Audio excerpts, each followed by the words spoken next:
Contes no aptes. En moments determinats, la vida ens proporciona històries inimaginables que moltes vegades ens creen confusió, perquè és la mateixa ment qui viatja pel desconcert de la realitat. Els petits relats d'en Joan Portales naveguen per aquest mar d'ambigüitat a la recerca d'una pròpia identitat. On és la dualitat entre la realitat i la ficció? Quina part de la incertesa cerca la precisió del destí? Quin desconcert ens apropa a la claredat? Contes no aptes. 2 croissants de xocolata i un cacaulat. De Joan Portales.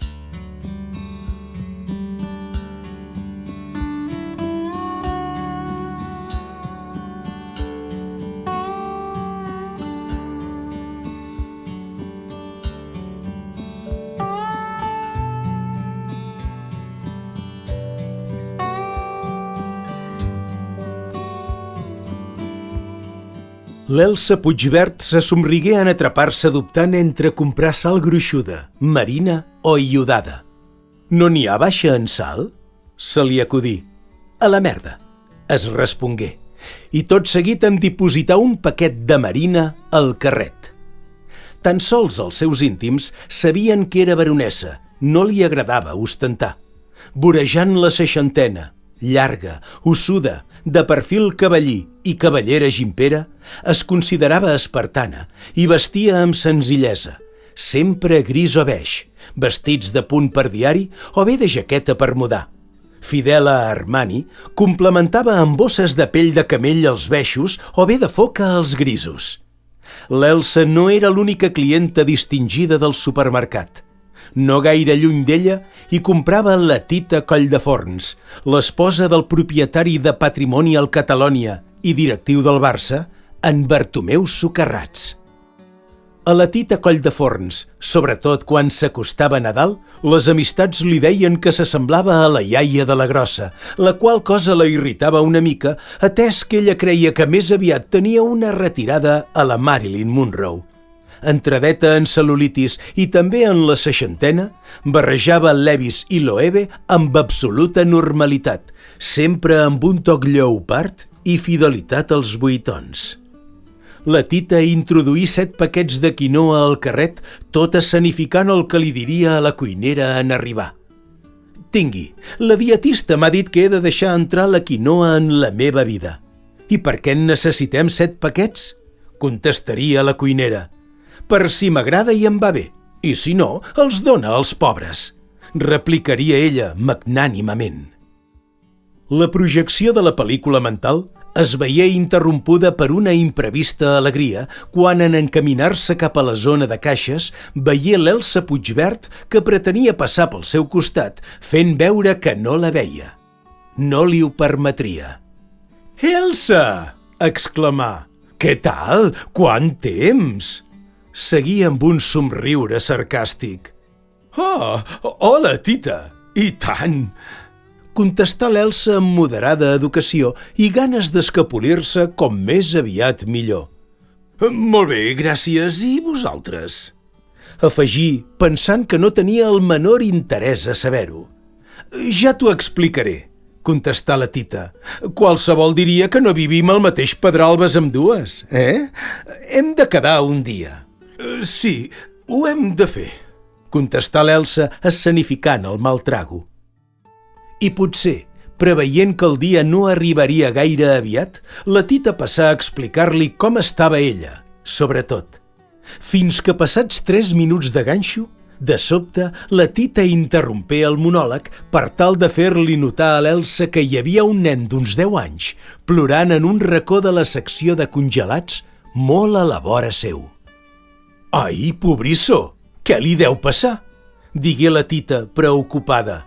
«Va, una enrabiada perquè la seva mare no li vol comprar una llaminadura. Estan molt encaparrades amb això del sucre, ara», respongué l'Elsa. «Ai, em fa molta pena. No veus que escardalenc està? I com va vestit? Sembla un pelacanyes. Vaig a veure. Espera un moment». «Què et passa, maco?», li preguntà en arribar al seu costat, emocionada. El nen, que es deia Jonathan, li explicà a la Tita que s'havia escapat de casa perquè els pares li pagaven, tant quan es drogaven com quan passaven el mono, que vivia a la mina, que s'havia perdut i que tenia gana. «Què dius que consumeixen, nen?», preguntà l'Elsa, que entrà en escena per tal de prevenir la seva amiga Tòtila. «Farlopa i pastis», contestà el Jonathan. «Què és això?», preguntà la Tita, preveient el pitjor. «Cocaïna i èxtasi», aclarí l'Elsa, secament. «Oh!», exclamà horroritzada la Tita. «Dóna'm la mà, maco, que ara mateix anirem a la cafeteria del súper a endrapar-nos 2 croissants de xocolata i un cacaulat».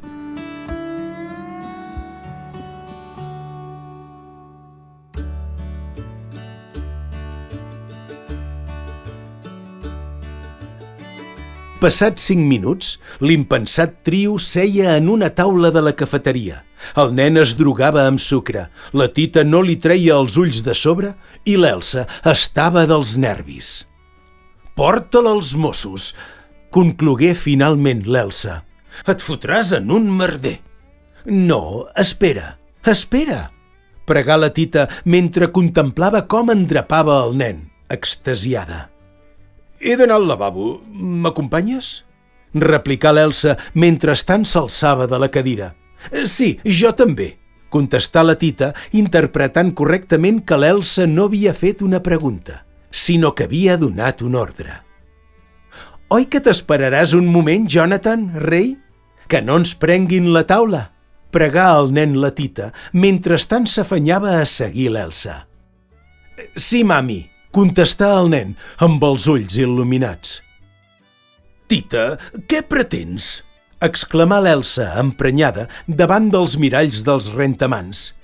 «Me'l vull quedar», murmurà la Tita amb fals aplom. «Però què dius? Estàs boja?», respongué l'Elsa fora de si. «Els meus fills no m'han volgut donar nets», replicà tossuda la Tita. «Necessito ser necessitada. Me'l quedo». «Tita, porta-lo als Mossos», replicà l'Elsa abaixant el to. «Com ho saps que els seus pares no el volen? I, de ser així, s'haurien de fer una pila de tràmits legals abans. Els advocats del meu home donaran un bon grapat de diners als pares per tal que en tinguin per comprar mandangues d'aquestes durant un parell d'anys», defensà la Tita. «Quan se n'adonin, els papers ja estaran donats i beneïts. Ara me l'emporto a casa. El necessito. És una intuïció. Aquest fet donarà un tomb a la meva vida. Ho veig. Està escrit el meu destí», rematà, intentant persuadir-se a si mateixa. «Tita, no tens edat per fer-ho», contraatacà l'Elsa, amb to d'amenaça. «A més, oblida't de les partides de criquet, de les reunions d'exalumnes de les Carmelites Descalzas, de la Junta de Dames en Lucha contra el Càncer, de moltes coses que ara gaudeixes i trobaràs a faltar. Tita, rumia-ho bé. O és que el penses adoptar per deixar-lo en mans de la mainadera?», rematà l'Elsa, renyant-la per anticipat. «Gràcies, Elsa», respongué la Tita amb el cor a la mà. «Sé que ho dius de bon cor i pel meu bé. T'ho agraeixo molt, però ja està decidit. Déu m'ho ha posat davant i no puc deixar escapar l'oportunitat. Aquest fet canviarà la meva vida i la del Bartomeu. Ell, sense saber-ho, també necessita un net». Tot seguit se li escapà un petarrell. «En fi, Tita, t'ho havia de dir», remugà l'Elsa abatudament, mentrestant obria la bossa de pell de foca i li oferia un mocador per eixugar-se les llàgrimes. «Si et fa falta ajuda, digues-m'ho. Va, anem, que el nen ens espera». Quan arribaren a la taula, el nen no hi era, i el buiton que la Tita s'havia deixat a la cadira tampoc.